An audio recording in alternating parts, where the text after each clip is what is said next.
kalau kita melakukan apapun tujuannya utamanya karena Allah, siarnya juga bagus gitu ya. Kayaknya semuanya dipermudah gitu. Tadi barusan saya cerita juga itu tanya gimana dengan respon ini, percaya nggak ini lagu belum rilis, kita udah 4 kali ya Syafiq ya, udah 4 Zahir 4 kali ya, 4 kali itu kami udah nyanyi off air. Tapi ini belum rilis. Itu cuman gara-gara saya posting pas rekaman. Saya cuman posting foto aja, cuman ngomongnya lagi rekaman lagu religi. Itu saya nggak nyanyiin, cuman tulis aja, cuman kasih part musik di depan aja. Itu ada yang nge-DM minta saya nyanyi. Kuatkan aku menjalani hariku, ku akan selalu.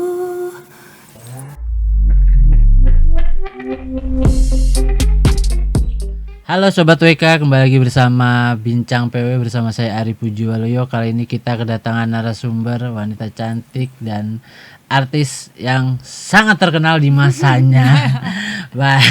Sangat terkenal pokoknya. Dan kita sambut Angel Elga. Assalamualaikum. Waalaikumsalam. Bincang PW. Betul, Bincang PW. Belakangnya apa? nama saya disingkat. Oh, disingkat. Biar iya kan itu narsis juga ini ya. Ada fotonya langsung. disuruh kantor ini. Oh gitu. Kita mengikut aja. Emang bukan kamu menjual sih. Alhamdulillah. Tapi laku nggak? Apanya? Mukanya. Aduh, kalau orangnya udah laku Mbak Angel. Udah laku. Orangnya udah laku, alhamdulillah. Masya Allah, bulan puasa kita maunya ngebully aja ya. Ya, ngebully mah enggak kayak Angel. Kita bercanda. Iya betul. Kayak Tergantung bagaimana kamu menyikapinya. Betul sekali kan, Iya, itu balik lagi ke point of view orangnya Asik. aja. Oh, bijak banget loh.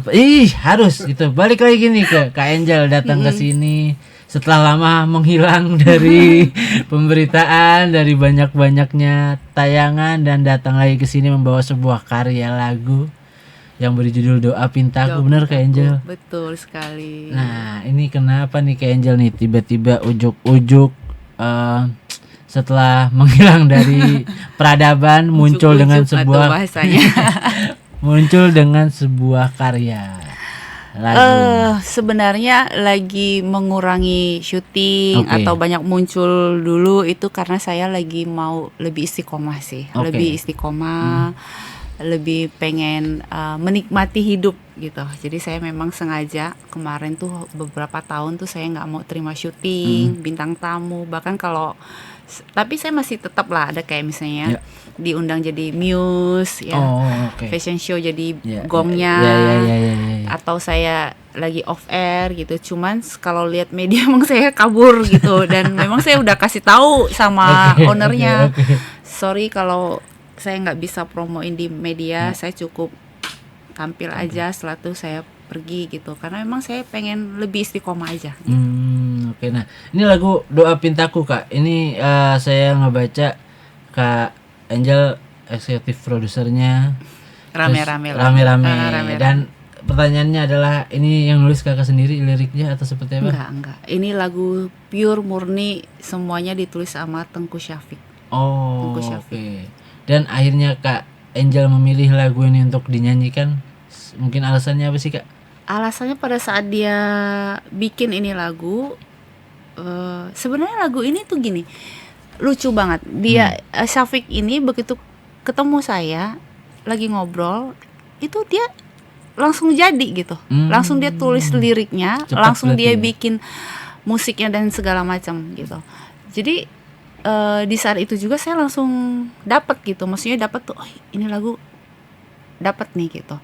Dari segi aransemennya itu gampang diingat gitu. Terus liriknya juga nggak terlalu sulit tapi dalam gitu. Tapi memang liriknya inspirasi dari kehidupannya kakak kah atau seperti apa? Saya nggak tahu. Dibuat sama Syafiq ini? Saya nggak tahu. Tapi saya sempat tanya sama Syafiq, kok bisa keren ini sih, lirik kamu menyentuh banget. Kok kayak kita bercanda begini, kok lu bisa sih sekeren ini? Ya aku ngelihat kamu tuh semakin ada masalah tapi kamu tuh makin bahagia, terus kamu tuh kayak nggak ada masalah, terus kamu tuh kayak kuat menghadapi segala macam gitu kan. Oh gitu. saya sempat mikir, lah apa hubungannya sama lirik ini kan tentang gimana mestinya selamatkan dunia dan akhiratku, gitu kan.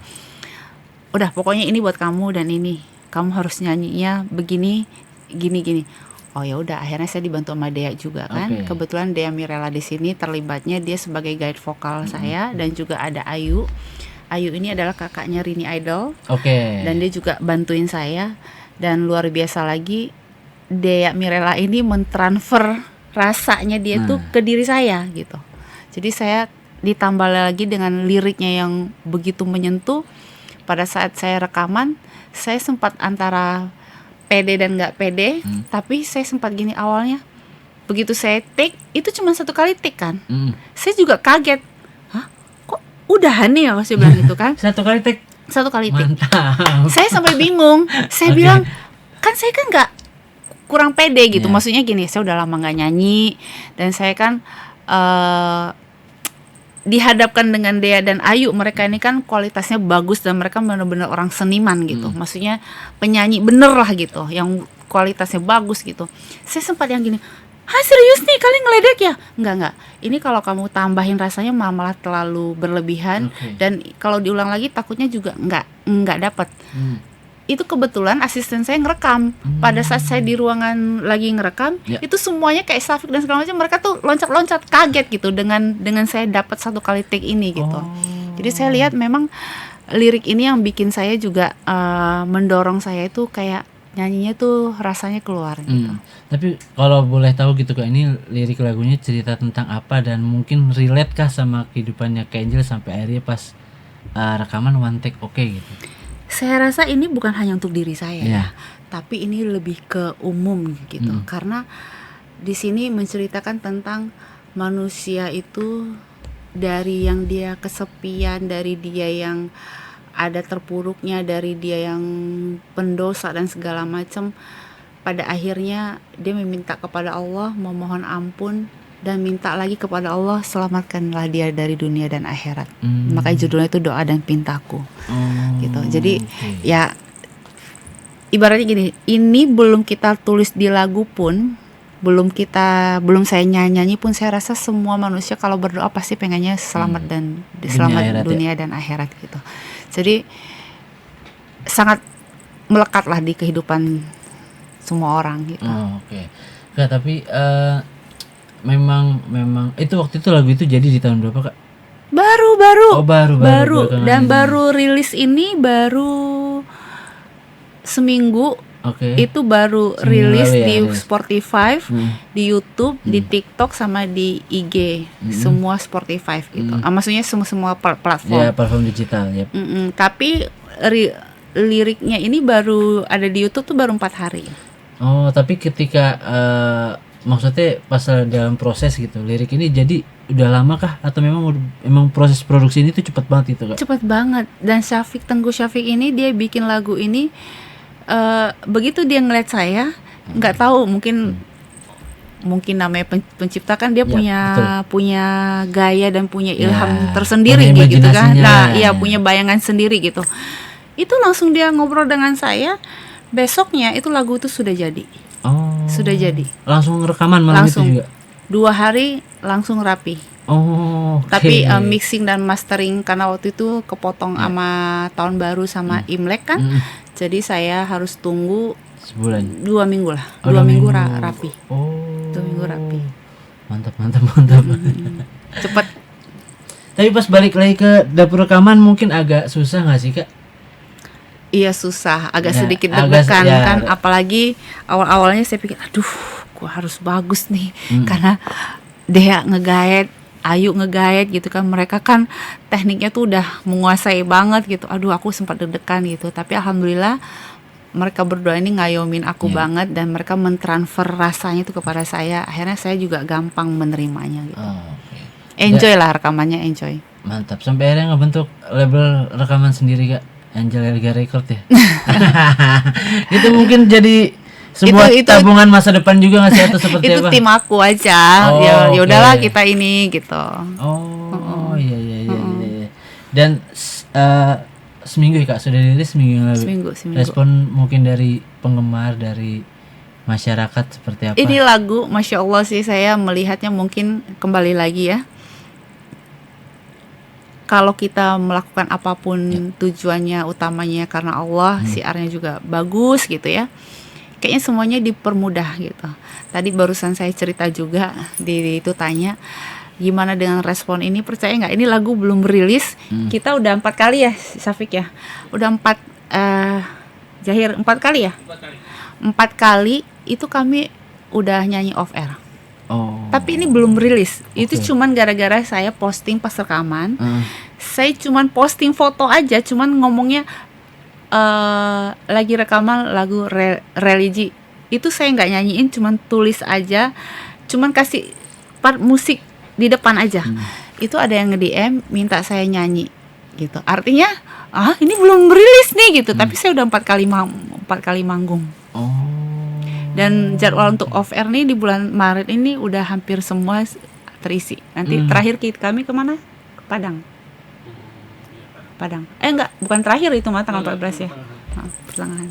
Tapi waktu itu pas dibuatkan lagu sama Syafiq itu Kak, alasan Kak Angel mau kembali ke dunia musik itu apa sih?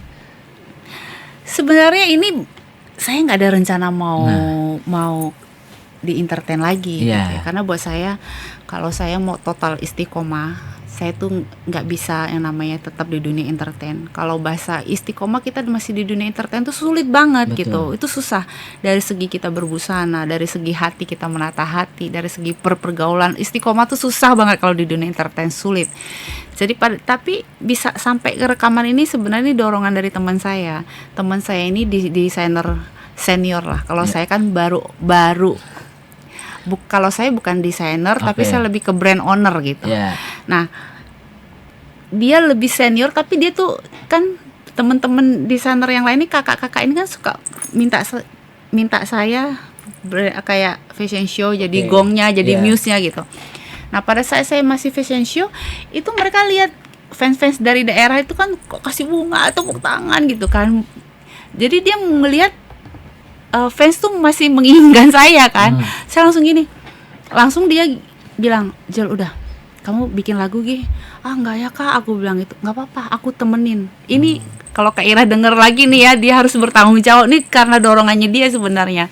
Akhirnya dia bilang, ya udah kamu bikin aja, kan kamu juga punya brand baju syar'i. Jadi untuk apa sih ibaratnya backsound postingan tuh ya udah pakai lagu kamu aja, niatnya seperti itu kan. Ya udah, sebenarnya karena dorongan teman-teman sesama desainer, sesama penjual baju, dan juga emang niatnya untuk tempel di baju saya, untuk backsoundnya, untuk postingan gitu kan. Ya taunya nggak, akhirnya sejauh ini gitu. Akhirnya alhamdulillah ada fashion show baju muslim, saya diminta untuk nyanyi sampai juga di luar kota gitu. Nah, tapi mungkin waktu itu terlintas di pikiran kakak nggak mau lagi di entertain, kan istiqomah gitu. Mungkin ada di momentum seperti apa gitu ketika Kak Angel memutuskan untuk mau istiqomah nih? Saya ini kan mualaf ya. Di keluarga saya itu hanya saya yang mualaf. Saya punya anak perempuan 12 tahun. Sekarang alhamdulillah udah di boarding school, istilah zaman dulu pesantren lah gitu. Saya tuh agak khawatir gitu, bagaimana saya bisa mendidik anak saya dengan agama yang baik gitu. Paling tidak ada bekal buat dia gitu di ini. Jadi saya minta sama Allah, ya Allah, saya ini pengen banget bantu saya untuk didik anak saya, dan paling tidak untuk diri saya dulu seperti itu kan. Ya itu akhirnya saya berpikir, tapi kembali lagi kalau saya masih terus di dunia entertain ini, itu nggak akan bisa saya seperti itu. Ya akhirnya saya pengen perlahan-lahan lebih baik, lebih istiqomah. Saya selalu minta sama Allah, ya Allah, kuatkan diri saya, karena yang kayak gini, kalau saya di keluarga saya ini kan kami nih keluarga saya kan semuanya non muslim. Tapi kami ini saling menyayangi. Artinya kalau tidak menyayangi, saya akan merasa oke, saya nggak sepaham dengan kalian dan saya nggak mencintai kalian gitu. Ini kan yang berat nih, karena kami saling menyayangi kan. Saya punya kakak, saya punya adik, saya punya ibu, semuanya beda agama dengan saya. Kakak ipar saya pendeta juga. Jadi godaan saya itu bukan di luar, tapi di dalam. Jadi buat saya, kalau saya tidak istiqomah, saya tidak belajar lebih baik untuk lebih mencintai Allah, lebih mendekatkan diri kepada Allah, saya takut nih gitu. Ini godaan yang terbesar adalah kan di dalam. Kalau di luar saya belum, udahlah bodo amat gitu. Tapi ini kan, ini di dalam nih orang yang saya cintai loh gitu. Takut nggak tuh saya gitu. Akhirnya saya minta sama Allah, kuatkan saya dan segala macam. Dan begitu saya minta pertolongan sama Allah, sesuai dengan lagu ini juga, doa dan pintaku, doa pintaku, alhamdulillah anak saya juga minta masuk pesantren. Dan ini kemauan anak saya. Akhirnya di situ saya pikir, ya Allah, ini Allah sangat mencintai saya dan anak saya gitu. Sehingga saya diberi kekuatan seperti ini gitu. Tapi waktu itu maaf gitu Kak, memutuskan untuk berbeda dengan keluarga gitu, memutuskan untuk mualaf gitu. Ada di titik yang seperti apa Kak waktu itu? Enggak, kalau dulu kan kita masih muda. Bukan karena ada pikiran yang saya harus Islam tuh saya gini, enggak. Itu karena terbawa karena saya menikah dengan beliau kan gitu. Memang saya nggak ngerti apa-apa. Ibaratnya udah ngikut aja gitu. Ibaratnya saya juga ngerti Muslim itu kayak apa, Islam kayak apa gitu. Pokoknya ngikut aja gitu. Tapi lama-lama kan kita kan udah bertambah usia dan saya harus punya pilihan gitu. Saya kembali atau saya tetap bertahan gitu kan. Nah di situ saya proses cari tahu gitu. Sebenarnya logika buat diri saya tuh yang mana sih? Pilihan bawaan dari saya lahir atau memang saat yang itu sekarang saya jalanin gitu. Akhirnya saya menemukan ini yang paling logika buat saya. Gitu. Ini yang paling logika buat saya. Kalau ini pilihan saya, berarti saya harus jalankan dengan sungguh-sungguh. Walaupun saya masih harus proses dan segala macam. Nah caranya seperti apa? Saya membentengi diri saya dengan berbusana syar'i ini, supaya saya tidak tergiur lagi dengan tawaran-tawaran untuk tampil di TV. Tapi waktu itu ketika memutuskan untuk mualaf gitu Kak, respon keluarga seperti apa? Kan tadi saling menyayangi. Sangat nggak baik pada saat itu. Waduh. Sangat tidak baik. Saya sempat hampir 15 tahun itu nggak ketemu dengan keluarga saya. Ibarat dicoret lah. Serius? Hilang nih saya gitu. Tapi mulai bisa nerima saya pada saat saya punya anak. Pada saat saya sudah punya anak, ya akhir kan neneknya sayang, adik-adik dan kakak saya akhirnya semuanya bisa menerima. Akhirnya sampai sekarang bahkan keluarga saya lebih mencintai saya double daripada dulu. Jadi saling support kami. Itu tahun berapa Kak waktu itu Kak? Tahun berapa waktu itu pas punya anak? Anak saya sekarang 12 tahun. Berarti 2012 ya? 12. Wah, dan itu kayak kebahagiaannya campur aduk banget ya Kak? Bukan campur aduk lagi. Memang saya kayak kehilangan kehilangan keluarga. 12 tahun ini semua kayak Allah tuh bayar double kasih sayang orang tua saya, kakak saya, adik-adik saya gitu. Bahkan mereka yang support saya. Saya contoh di pesantren anak saya. Kan kalau nggak pakai hijab nggak boleh masuk gitu kan. Karena mereka kangen, ya udah mereka mau tutup kepalanya untuk masuk. Oke. Kak, tapi dibalik kebahagiaan hakiki di dalam diri dan keluarga gitu, tapi kan kita tidak menutup kemungkinan gitu Kak Angel Elga dari pokoknya semenjak saya masuk aja lah 2016 gitu sampai 2019 lah akhir Kak Angel itu namanya selalu hits di pemberitaan gitu, banyak sekali dar-dar-dornya dan mungkin bisa dibilang jadi pokoknya semenjak saya jadi artis ini karya, gosip, semua tuh ada gitu. Semuanya komplit. Kalau bicara Angel Elga semuanya muncul. Komplit, trending topik pokoknya. Cuman kalau selama ini kan mungkin pemberitaan atau media selalu mengcapture-nya dari sisi fans, dari haters gitu. Tapi kita nggak tahu nih Kak, point of view dari Kak Angel Elga seperti apa sih ketika lagi jadi sorotan, dihujat sana sini. Terus juga mungkin ya sisi negatifnya kan banyak hujatan, sisi positifnya mungkin ya ini bicara perasaan saya dulu atau sekarang nih? Dulu lah. Oh, Kan kalau dulu. sekarang kan udah enggak. Nggak, maksudnya menanggapi dengan Iya, itu. menanggapi Kalau itunya. zaman dulu menanggapinya saya cuek, tapi saya tipe kalau orang yang bodo amat gitu. Selagi gue masih bisa eksis, selagi gue masih oke, selagi gue bodo amat pembicaraan kalian gitu Oke. kan. Lebih kayak gitu. Kalau tarik lagi ke sini, saya lebih gini. Aduh, hati-hati. Nah, Lebih hati-hati. Lebih mawas diri. Mungkin kadang kita nggak melakukan ini, tapi kan kita karena sudah berhijab, sudah mau menuju ke lebih baik lagi, lebih baik memberi contoh yang lebih baik gitu. Nah, lebih kayak gitu. Kalau dulu bodo amat gitu. oke. Tapi mungkin selain bodo amat, tapi impactnya juga banyak juga sih ke kakak. Mungkin entah itu kerjaan. Kan biasanya artis kalau lagi jadi sorotan pasti banyak banget tuh tawaran, baik itu endorse atau kerjaan gitu. Waktu itu saat itu banyak juga nggak sih kak?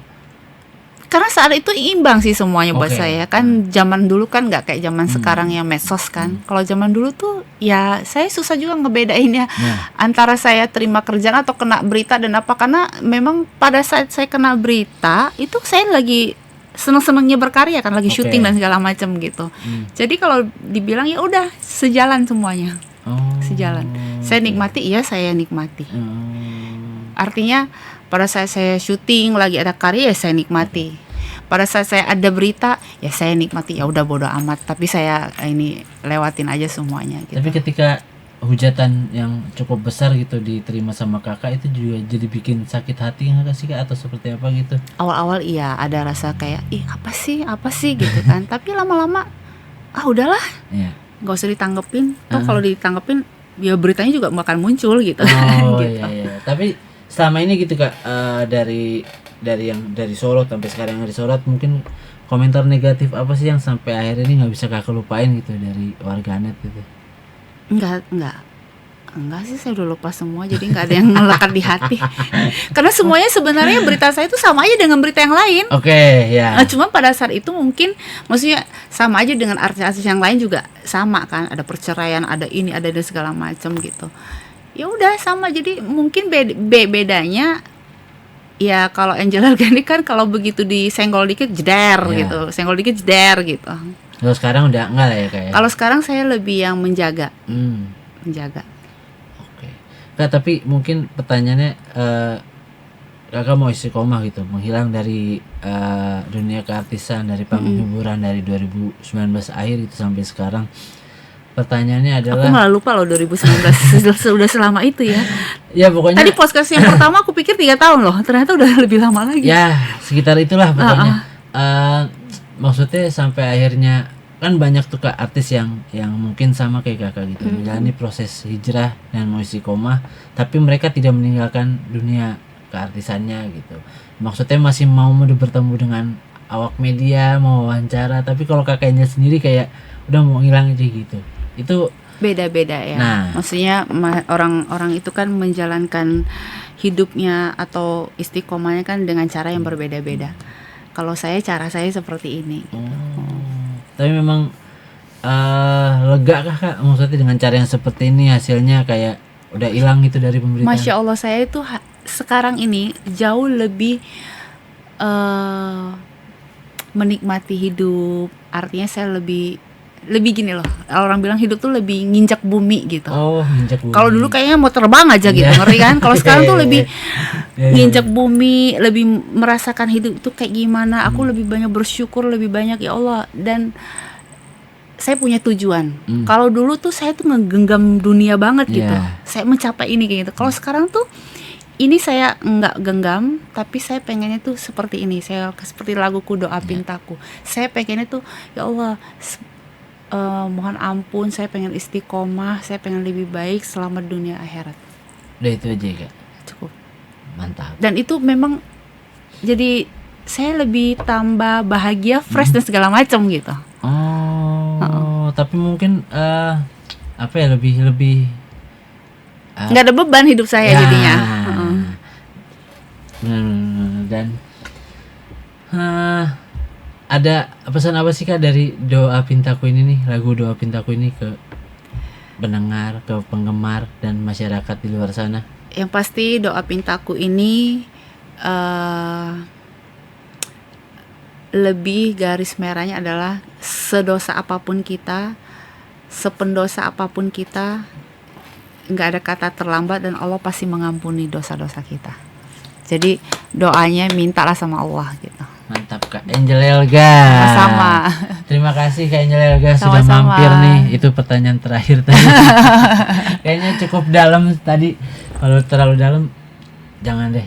Itu cukup jadi konsumsi pribadinya Kak Angel Elga aja. Kita cukup korek dari luarnya aja.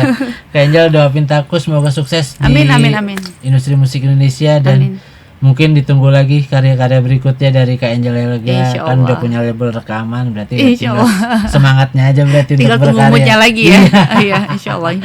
Dan mungkin udah tahu datanya Kak, udah berapa banyak itu yang mendengarkan dan Aku belum ngecek. Oh, Belum ngecek. oke. Tadi cuma lihat postingan YouTube. Hah? Oh, baru 3 atau 4 hari gitu. Oh, Tapi oke. sisanya aku baru ya komen-komen dikit, aku cuma baca-baca gitu doang. Nah, semoga lagu ini bisa Amin, jadi amin. refleksi teman-teman semuanya Amin. yang mungkin merasa punya banyak dosa, mohon ampun dan banyak meminta kepada Tuhan yang Maha Esa, Amin. Allah Subhanahu wa taala dan bisa menjadi sebuah pengantar untuk kalian bertaubat di Amin. bulan Ramadan yang suci ini. Amin.